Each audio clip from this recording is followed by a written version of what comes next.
I'm Sarah Smith, family doctor, clinical day advisor, and the chatting coach. Welcome back to Sustainable Clinical Medicine podcast, where we're going to be interviewing peers or world experts who can help us think about our clinical day in a way that is more sustainable and create time for our lives outside of medicine. Hello and welcome back. Today we have with us Judy Wright. I'm excited to hear what you have to say. Welcome. Thank you so much, Sarah. Thank you. All right, so tell us a little bit about you. I'm Dr. Judy Wright, and I'm a board certified family physician and a burnout prevention and performance strategist. And I help high achieving women leaders to protect their energy and continue to perform at a high level so that they can lead themselves well, lead others better, and also rise continuously without losing themselves.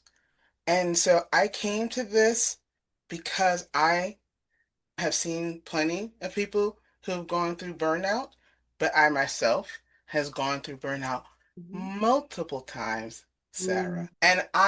There are multiple ways that we can try to sustain ourselves. And I totally love what you do because mm, I was that person who, yeah. who had a hard time getting things done in a timely manner and Mhm, taking longer than it needed to take. mhm. I totally love that. And that's also what I come from, that we don't have to keep doing more and taking on more. We need to do what we're doing better. Okay, yeah. Tell us about you in your day. That prickled my ears. Everything took longer. It was hard. Tell me that story a Oh little my bit. goodness.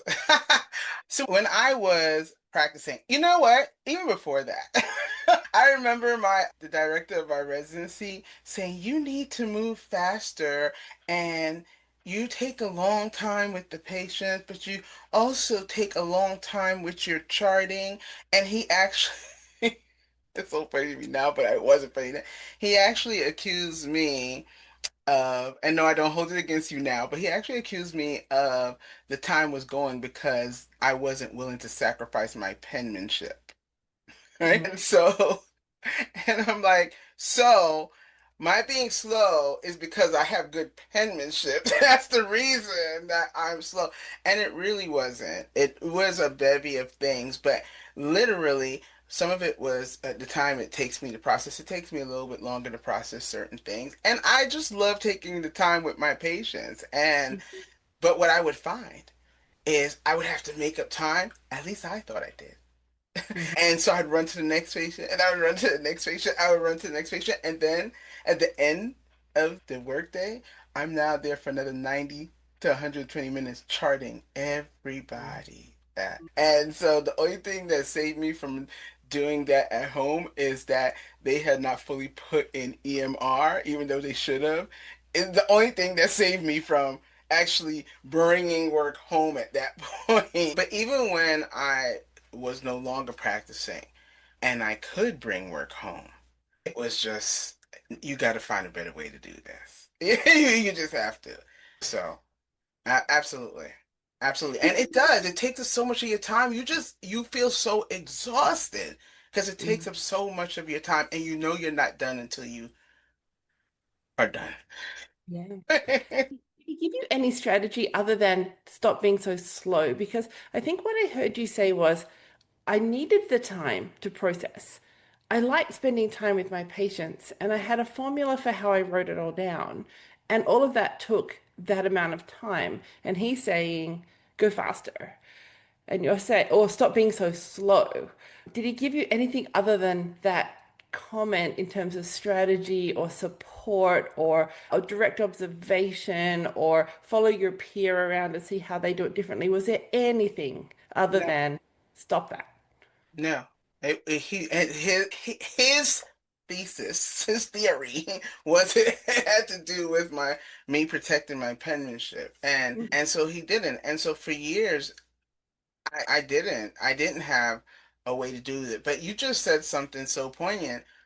I did used to write stuff down. I used to jot stuff down, and I had to start to get through my head. You're wasting time jotting stuff down in between when you could be using that time and finding better ways to connect with your patient, but still getting down the information. Because Mhm. I used to think that while I'm with the patient was taking away from that rapport.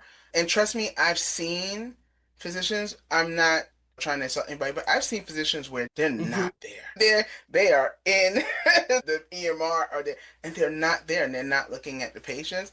And I didn't want to do that, but I had to find better ways to stop, connect, go back to writing, stop, connect, go back to writing. And that cut off some of the time that it was taking me because I was jotting things down. So it's like, why use that time to jot stuff down when you could be charting? Was Yeah. anybody watching that process, or was this an internal reflection eventually? Like, how did that come about, that insight of, I'm doing It work was twice? it was internal because I by that time now I'm married Hmm. and I'm watching myself go home 2 hours later, get in my car 2 hours after my clinic time was supposed to have been done. And this was especially horrifying to me when it would be my late night. Because if it's now my late night, that was that much more charting to do. And so now I'm not getting out the door till 10:30 at night in a neighborhood that was not but Creating that issues for that you. didn't bother me, but getting out that late did bother Mhm. me. Yeah. Yeah, okay. So you're now, I've had enough of this. No one's taught me any differently, but I got to figure this out. Yeah, Okay, so what did absolutely. you do? What kind of some of those early steps of making improvements? So part of it was that I started to protect my time. So when people would tell you protect your time and it wasn't really protected, Mhm. I Mhm. actually would start to protect some of my time. And I would, even if I had a 45-minute lunch, I would rather make it a 30-minute lunch and cut out some of that time and do some charting. But Mhm. I actually would cut out some time. I also, and this was a struggle, not a struggle for me, it was a struggle with the powers that be about how late you all could put a patient in my room when that person was supposed to be here, and now Mhm. you're putting them in. Three patients hit the door with Mhm. minutes to go. And so that was I had to start advocating for myself. I'm like, that's not okay. And then sometimes I would literally come in a little earlier so that I could use that time if there was something I didn't get to chart then, but also check labs real fast. Go through some quick labs because that's another thing that we do after you've done today. I would come in a little earlier to do that. Okay, so you started noticing this leaving late is starting to impact Yeah. my marriage, my life. I'm unsafe when I leave this late. I'm not liking this. Something's got to change, and no one's coming to save me. No one. No No one. one And cares it, that I'm here 2 hours later. no, it's so funny because my friend, she would be doing her late night. We had different late nights, but we didn't work in the same place. So literally, when it was her late night, I'd be on the phone with her. When it was my late night, she'd be on the phone with me. Some form of safety. How would we help each other? So it was really, but it was comforting though because somebody understood what you were going through and they would. Was she also leaving late after her late shift? Her late shift was late, but and I will say this because I didn't say this. Kudos to her. She was a very quick person. Okay, it's just that she had a lot of patience. She was a very quick person, and I would go to her and say, "What is it that you do?" Even though we didn't work in the same place, what is it that you do? Because you Yeah. Yeah. and she started to say, "No, I chart right away," and Mhm. her patients loved her. So I knew Mhm. she wasn't not building that rapport. Her patients loved her. So I was like, shout out to her, kudos to her, because I Yeah. did ask her, "What is it that you do?" Ask a couple of other people. I will be honest, there were some people I asked that they weren't helpful at all. It's almost like they didn't know why they were, or they didn't want to give the information. I don't want to accuse anybody. I'm just saying it wasn't helpful, is what I can say. Yeah, if you've never had this problem, then you Yeah, don't know how you do it differently from it just exactly. works for you. Yeah, But when you've now years on the job and you're like, this still isn't working for me. I'm mhm. doing something differently to them. They're doing something differently to me. Please help me understand what you're Absolutely. doing. And they're like, I don't know how I do it. I just Absolutely. this You like know, person turned up and worked to it. And then fortunately you found your friend and said, what are you doing differently? Because I'm interested. And she was able to give you something that was different, that resonated, that permission giving to say, I still have good rapport with my patients, but I'm actually doing work in the room. Oh, yeah, interesting. yeah, absolutely. Absolutely. She didn't necessarily understand what I was going through, but she was able to explain it in a way that I was like, okay, let me start to tweak some things. Okay, so what did the transformation look like for you? So who do we see on the back end of all of this internal struggle? You've changed the way you're working, you had some insights, you've had some mentoring. What looks different now? So how did it look as you got to the end of this process for yourself? Yeah, so I would say that it was never perfected while I was practicing, but instead of leaving 2 hours, first it was a cut down 15 minutes, and then I noticed that I was moving a little faster. So then it eventually became an hour. By the time I was done practicing, I probably left 30 to 45 minutes after my time, which for Mhm. me was a big Mm. difference. It's a big difference. And that was cool. It was never perfected there. And some of that, when I left practice and started doing other things, it started to pull back again. And so some of what I realized years later was that I didn't realize then was a boundaries issue. Understanding boundaries because you want to help everybody, right? You want to do the things and you want to make sure things are done properly. So there's a bound. So some of the boundaries were boundaries to protect me from things other people were doing, but some of the boundaries had to be for myself as So well. Yeah. inside the clinical space before you leave the clinical space, you said I was rushing from one to the next because given them all of my time and exceeded the time. So I was then rushing to the next patient, no notes done, bit of scribble in the middle. Was that different as you were leaving clinical practice? Yeah, as I was leaving clinical practice, I wasn't doing that as much. By the time I was leaving, I had my first child. I wasn't doing that as much. And in fact, I had changed when I told them, okay, I'm coming back. I actually said, but this is the way that I need my hours to be. And this is the way, some of the way that I need things to be so I can be as efficient as possible. I also, it wasn't really part-time. It wasn't. I can't remember completely, Sarah, but it wasn't really part-time. But I actually told them I'm not doing late nights anymore. Okay, I was going to say, what are some of the things you asked for? Because the asking, what do you need? Judy's going to have different requests than Sarah. So, what were some of the Yes. things you asked for that you remember? The ask, the what would be helpful to you? Yeah, one of the like I said, one of the things that I definitely asked for was I couldn't do late nights anymore.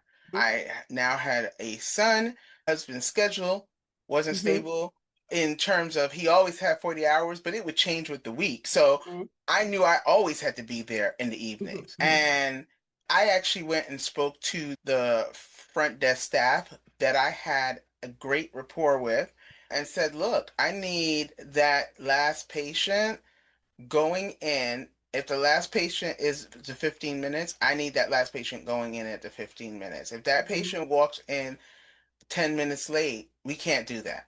Okay? So, We can't permission do to that. reschedule, just permission ahead of Yeah. time, always reschedule the last patient. And so one of the things I spoke to administration about was that last half hour. You're double and triple booking anyway. Let's not book that last half hour. That gives me time to properly see the patients and to finish my documentation and make Mm-hmm. calls. Don't book anybody in that last half hour. That way, if somebody was supposed to be there at say 4:15 and they Mm-hmm. come in at 4:25, then okay. Right? And I don't have to worry about two or three other people that you double and triple booked coming in for the four at the 4:30 slot or the Mm-hmm. 4:45 slot. And Mm-hmm. so we had some of that conversation too. Because I really once I went back from maternity leave, I was like, I'm not here to be the full 40-hour give everything person. That's not happening here. And then, Sarah, probably within 3 months, I left the clinic. Yeah, that's And okay that you left. I'm just super yeah. curious what But I didn't what leave I didn't leave clinical life. no, fair enough. But I was I just left the curious clinic. what it Mhm. looked like. So Yeah. we see this. You become a different person. You're pivoting because of a reason. So initially, a reason number one, I'm married now. I want to be home on time. Please get me out of here faster. Change number two, now I got an infant who relies on me, and this is going to be some hard talking to set up some boundaries. It's uncomfortable to do this, but this is what I need. Yeah. And you were able to do that because you're advocating for a little person at home and your own sanity about this whole job experience while being a new mom, right? Absolutely. And we see this a lot. Absolutely. We see a lot of people reach out and say, I was fine doing the grit and the grind until XYZ. Some new thing happens and they're like, now I got to pivot. I can't figure this out. I got to come help, get some help. But you want to know what's so funny? I don't Sometimes we're not fine doing the grit and grind to Oh that yeah, level. 100%. We just now have the justification. True. So true. So true. That's it. That's it. Now I've got a reason to be able to ask for what I need. Exactly. Exactly. Now I know exactly how I'm gonna go ask. And it's a good justification. But in my case, I could say for me, I had already been feeling it. I had already Mm. been feeling it before I had gotten pregnant and before I just this is what we as doctors do. We get out there and we grind. So yeah. All right. So now tell us the how do we help others? So what are you doing now in the world? And tell us some of the things you've learned, the lessons you've learned, and the things that you teach. Oh my, yes. As I work, and not everybody is having burnout, but as I work with leaders and high achieving women, a lot of people are carrying a lot of stress around, chronic stress around. So my thing is about burnout prevention because I experienced burnout multiple times, right? And eventually I had to say, yeah, you kind of got to look at yourself. Uh, and what are the things that you may be doing that is helping you continue on in this pattern? And so a lot of people have stress and they just accept the level of stress, the chronic stress, the consistent stress, the overwhelm. It's just part of the job. And when I spoke recently to some women, a lot of them talked about time. They don't feel they have enough time. But as you dug deeper, their energy levels were going down. They're like, I'm tired. I'm tired all the time. Just mentally, I'm tired. Not necessarily at burnout levels, but understanding that your energy is such a big part of it. Yes, time is important, but also what's your capacity level? What's your energy level? How's that lending to how you're performing, right? Physicians, for instance, right? We're very driven. And I don't care if you are practicing or not practicing. Physicians are very driven. And Mhm. we're not necessarily looking for things to get in our way and act as barriers and stop our path. And when we feel something is not working, and we're not always that good at the pause. We're good at the forge ahead, drive through, optimize things all the way around it. What's going on? Optimize something and forge ahead instead of really stopping to figure out for ourselves what it is we're feeling, what it is we're dealing with. So the thing is, we're scared of not being able to do our best. And for some of us, doing our best is doing the most. All right? I hear Doing you. more of that, please. And I'm just like, no, it's really not always doing more. Do you do what you do? Well, do it even better. It's not necessarily about doing more. And one of the things that I talk to women about is how to pace yourself. So I talk about my pace method, right? Where I'm talking about pause, so that you can have time to become more aware. And then you can start to calibrate, right? What's going on with you? What's important to you? Because we got to reset our whys and our goals and what it looks like to us, and even check in with ourselves. Because what was important to us 10 years ago may not be as important to us Hmm. now, right? We may have Yep. had these big, lofty things we wanted to do. That may Hmm. have been what we wanted to do, or it may have been what society said was the Hmm. next step. And maybe that's not as important to us now. If it is, that's fine. But if our definition of success looks a little different, that's fine too. So you need to be aware of that, and then you need to calibrate what your goals and your values are and what's important to you, right? What are your priorities? And you need to be at the top of that priority level. That's the part we tend to forget. And then you move on to execute and excel, right? And when I say execute and excel, it's not that we're not successful, right? It's how can we continue in on that trajectory without stuff start to fall apart? Because there's only so far you can go doing that same thing at that same level without truly taking care of yourself. And I'm not just talking about baseline self-care, truly taking care of what it is you need to do, and truly taking care of your energy, and truly taking control of your time before things start to fall apart. It may look like it won't, but suddenly you're stagnating or things are falling apart. It's falling apart in your work life, it's falling apart in your personal life. It's just not doing what it was supposed to do. And the very thing that you were striving for, and the characteristics that got you there, won't necessarily keep you there. Yeah, I love that. Tell Exactly. us about you moving out of the clinical space into the leadership space. And you said that you were starting to do what you were doing with the clinical care. Now you're doing it with the people that you're leading, managing, and you're doing everything for them. And you kind Yeah. of with one overworking to another overworking, and then you had to learn these boundaries. Tell us more. You know what I realized, because I'm a get in the trenches kind of person. What I realized, that even as I was going more into leadership, and as a physician, you are a leader, but we also can be very siloed and Hmm. individualistic, right? So Definitely. what I realized is that I really wasn't good at delegation.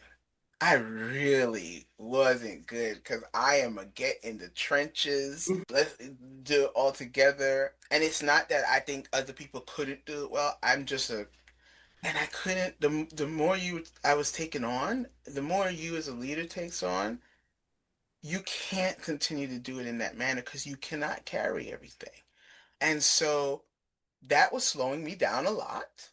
I and not allowing me to lead at my best, because I was slowed down a lot, getting in the trenches, doing a lot of busy work that wasn't necessarily moving my particular needle, right? Because that work could be done by other people. And this is something that I still constantly have to talk to myself about. So I'm here to say to anybody, even if you find yourself slipping back, the point is to be aware so that you can pull yourself out of it. Just doing all this little stuff and doing stuff the way that you always did it, taking the time to stop and Hmm. deciding, do I have to do it? Does it need to be done? Do I have to do it? Okay. If I don't have to do it, who can I give it to? But that Hmm. doesn't need to be done. I like that to be the first thing, because if it really didn't need to be done, then why would I delegate it to anybody else? Kick it to the curb, throw it in the trash, right? Get that out of there, right? And now what do we have left? And what you usually have left is what you need to do and what you can delegate to others. What does Okay. that delegation look like? How did you learn to be a not delegator to a delegator? Because it's not just, I now give things to people. You had a whole lot of internal work to do first to be able to give it to someone. Yeah. I think the building the rapport with people is has always been so important to me, not just as a physician, but as a sociologist. And so I am of the belief, even as a good lead, even as a good leader, you need to know the people you lead, right? As you get to know the people you lead, you can start to trust their ability, and you Hmm. know who will do better with what, Hmm. right? Who can step up to the plate for a particular thing. I think that a lot of people have a leader in them. It's just a matter of what are they going to lead with?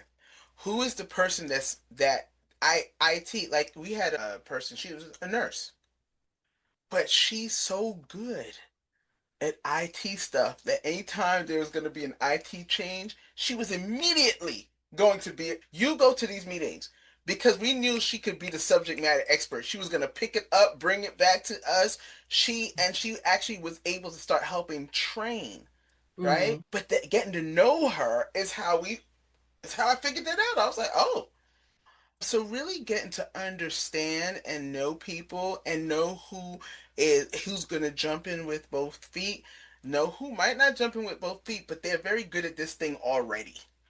Mm. Okay, so that you could, because again, because of the type of people that we are, say as physicians or as leaders, in order to hand over things, we gotta trust people. What I don't believe in, which some people do, but what I don't believe in is just handing over work to anybody because Hmm. a body, as long as I give it to a body, it's good enough. You're setting them up to fail and you're setting yourself up to fail because in the end, Yeah. you're going to have to answer for that. And that totally stresses me out because I don't know what you're going to do.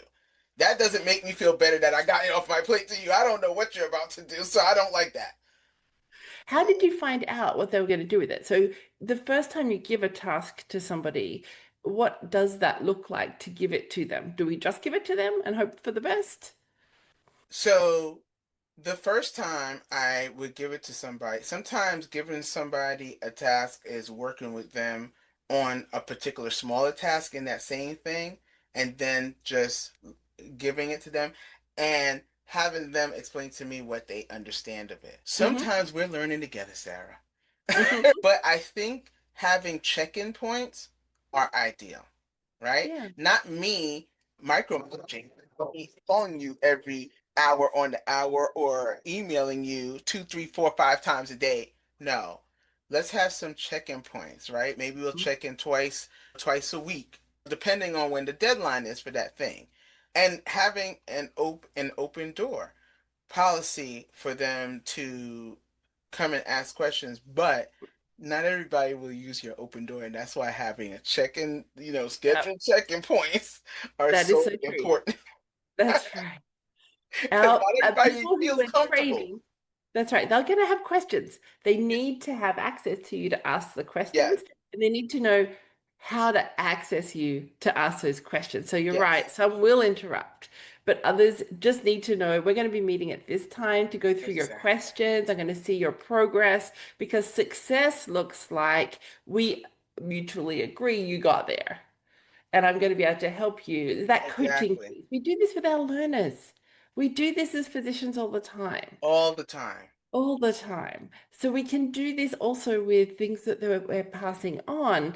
I love the piece you gave me at the beginning about you that you don't need to do less, you need to do it differently. And I think this is what I'm starting to hear is there's going to be tasks that you're given, but it doesn't necessarily need to be you who does them. That's going to And be I think part of that's something we can all apply. it.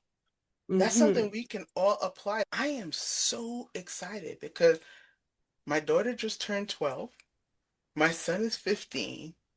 And I'm just like, oh yeah, right? This past year, it's as simple as I used to carry all the groceries and do all the this and now, oh no. There was always chores that they had to do, little chores to get them Hmm. acclimated, but now it's nope, you're responsible for this, you're responsible for that on this week, on the week you switch, you're Hmm. responsible for this, you're responsible for that. I shouldn't have to always tell you to do these Hmm. things. And so there's some delegation, more delegation in the home as Hmm. well. because like I said, I get in the trenches, and sometimes I'm like, it's just faster for me to do it. I have We to do that all the time explain to it. ourselves. It's faster if I do it. Why am I still here 2 hours after the last? Exactly. Because it's faster if I do it, so I'll just keep doing it and I'll keep staying. Oh my gosh, now it's impacting my life and my ability to Yes. exercise, my ability to have quality time with my kids. Yes.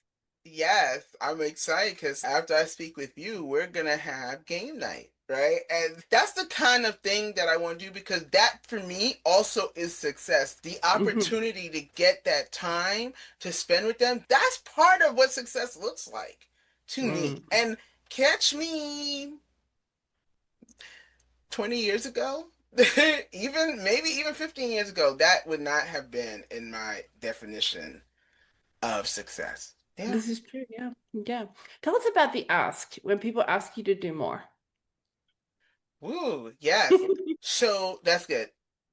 It really depends. Okay. So I'll give you an example. We do what we do all the time, and it doesn't matter if we're practicing or not, we're doctors.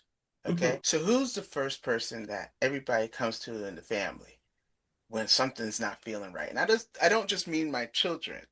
Or my husband, I mean my parents, my siblings, and who do they go to, right?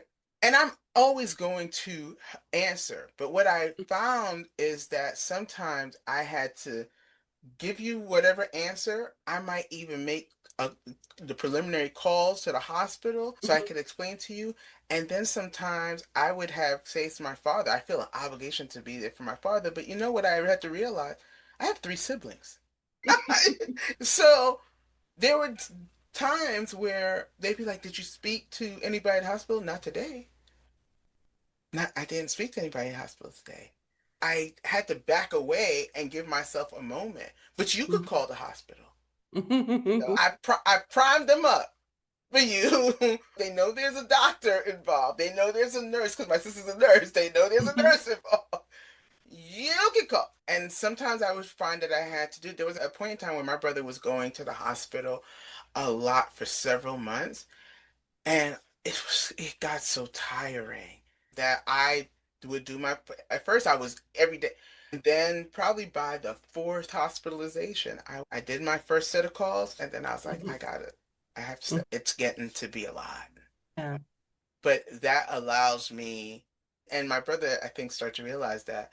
And suddenly he was like, here's the sign on to the hospital thing so you could see my labs. So that he was allowing me to do it in my own time, right? Mhm. And so his cardiologist will reach out to him and say, "Do you want to call your sister while you're here in the office?" That's the kind of thing. So he'll tell me ahead of time, "I have my cardiology appointment today." Great.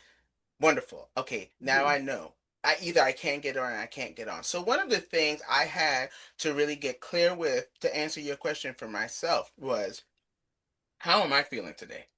Do I feel I can really handle this right now? And if I can I handle all of this right now or can I just handle some of this and then be honest with the other people? You're going to need to jump in after because I can't do all of that. And being okay with saying no. Now I tell people all the time, I understand it's a whole sentence, but it's not always that easy to say no No, not. in that manner. So there are different ways people could ask you to do something, and you may say, I don't, thank you so much for asking, but I don't have the bandwidth for that right now. You may say, oh, that seems so interesting, but it's not aligning with the work that I'm doing right now, but it's good luck to you. Or maybe if Mhm. you know somebody that might be interested, or even sometimes no means no, not right now, but that does sound interesting. And maybe if you could circle back with me in about a month, I might have an easier spot. So there's different ways of saying no. You just have to be really honest with yourself about where you are and what you have the capacity to do at that time, and also how it aligns with what's important to you. You Yeah, know? yeah. Yeah. So So important. I just had to get honest with that because I think.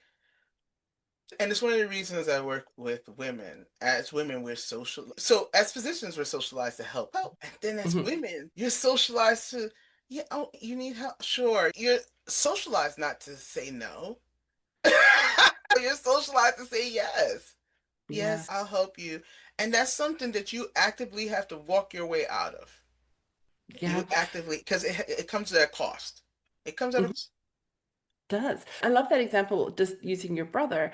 You've empowered him to be his own leader about his health. He's now shared, he took on that. I now shared my labs with my sister, and now I'm going to let her know when my cardiologist is, and I'll ring her during my yes. appointment, rather than you having to check in and say, "What are the labs today? When is your appointment?" So I can try and get on, and I'll ring you at that time. Oh, they're not in with the doctor yet. There's so much you could have manhandled and then instead you're like, hey dude, your health, how about you take leadership on How this about you take and rope me leadership? in as I'm needed for my And expertise? it's funny you say that because there's a hospital that's closest to where he is that we didn't really want him to go there, right?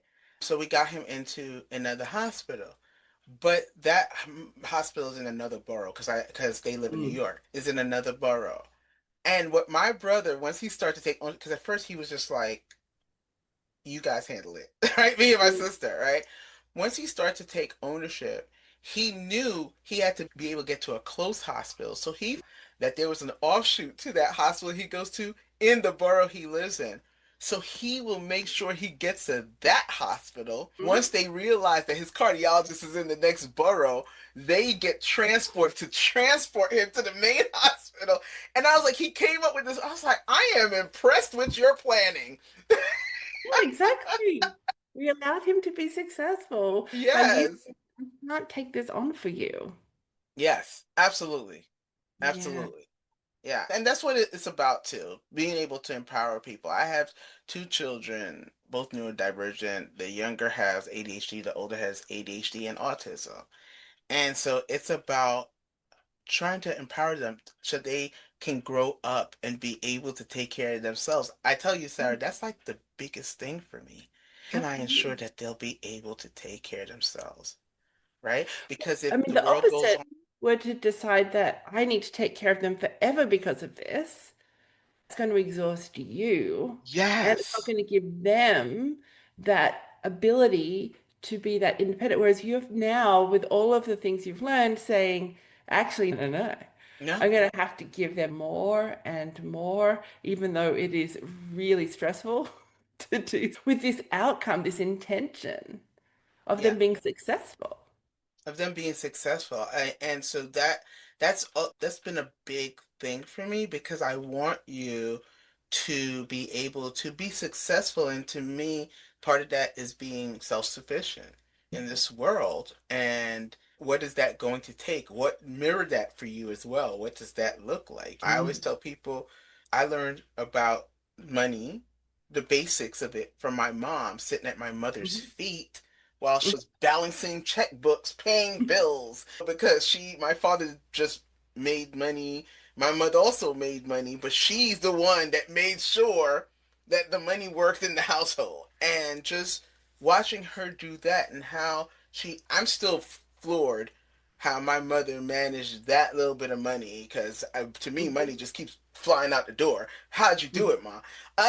But that's how I learned how to be more respectful of money was just being around her and sitting at her feet as she was doing that. So she mirrored that for me. And so what can I mirror for my children so that they can pick up on that? But also, what can I actively teach you? And whatever I can't actively teach you, who can actively teach you? What is it that my husband's supposed to teach? What can I teach? And who else in our village can Mm, help them learn as well? And really understanding what their special features are so that we can hone in on that too. yeah. All right. Where do people find you if they're looking to connect with you? Ah, LinkedIn. I'm on Mhm, LinkedIn a lot. On LinkedIn, I'm Judy Wright, and I'm also on Instagram, Judy Wright MD. And I'm on Facebook, Judy.Wright.7. So they mhm, can find me there. But also, I don't know, if I gave to you, I don't think I did, but there's an assessment that I've built called How Stressed Are You Really? I think it's mm, really important for us to understand where we are because stress is inevitable, right? But it's important for us to understand where we are because that's how I kept missing every time I Mm, was burning out and thinking everything was okay. And you don't have to be burned out, but what can we do along the way to prevent even getting over there?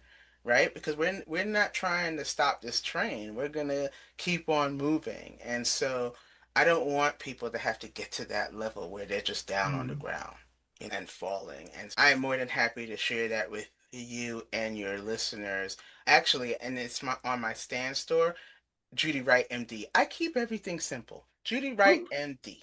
Okay? mhm. If anybody goes to stand.store/, Judy Wright MD, they would be able to take that free assessment. Perfect. Love that. All right. I have one quick question that you might be able to answer for me. Disappointing people. So when we set boundaries, we're no longer doing all the things for them that perhaps we were doing before. We're going to look different in that role, and people get disappointed in us. And then how does that look internally for you as you see their disappointment in your decision about how you will or won't interact with that request? Practice makes progress. When you first start to do it, if you're not doing it now, especially if you're a people pleaser, and I never defined myself as a people pleaser, but I did have work to do, it you feel all the guilt. Mm, You feel all the guilt and you need to step keep stepping along and do it again and again. I always tell people, little kids, how many little children, one of their first words, maybe their fourth, is the word no. And when they learn the word no, they say it with abandon. They say it just because they can. It feels good to their mouth. No, right? And somewhere along the way, we lose that, right? Some people will be disappointed because if you were getting everything that you wanted and suddenly somebody stopped that train, yeah, mhm, you're gonna be disappointed. And some people are actually gonna be upset. But you have to think to yourself, every time you say yes, there's a cost. Now, not every cost is a bad one. You bought your house, you love your house, that was a good cost, right? But every time you say yes, it's a cost. So you have to decide how much is it pulling from you so mhm, that you can't be your best you. mhm, So you might feel guilty at first, but if you don't practice doing it more often when something doesn't feel right to you, or you know you don't have the time, or you really know that you're like shredding your energy trying to split yourself in 15 different ways all the time, if you don't practice saying yes, you'll always feel guilty the one or two mhm, times you say it. mhm. So keep saying no when you know that something doesn't work for you. And honestly, there should be we all should be saying more no's. We all should be saying more no's. We need to go back to that little childhood stage where those kids are saying no. We all can be saying more no's than we often do when you're a high achiever. Yeah. Yeah, I love that.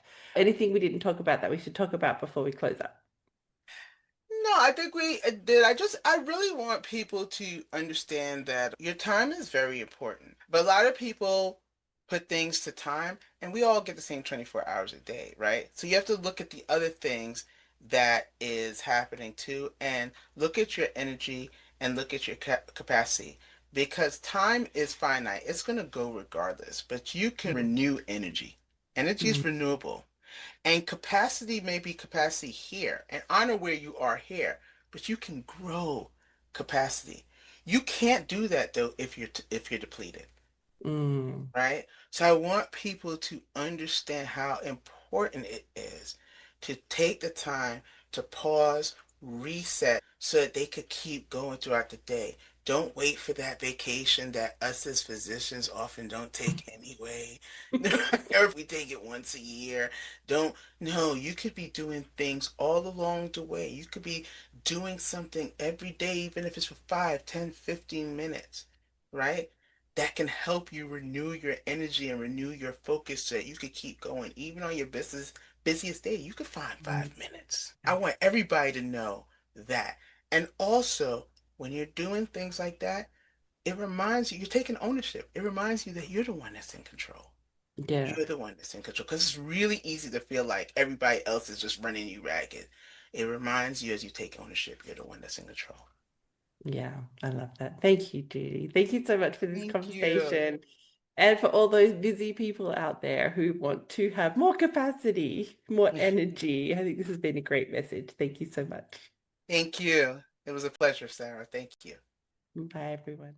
Hey, if you found this podcast episode helpful, I would encourage you to like and subscribe. Every time you do, you help a colleague or friend find our podcast and it can help them too. Don't forget to share it along with your friends. If you're looking for extra help, don't forget we have Charting Champions for physicians and Smarter Charting for nurse practitioners and other clinicians to help you get home with your work done. We are helping you create sustainable clinical medicine. Thanks for listening.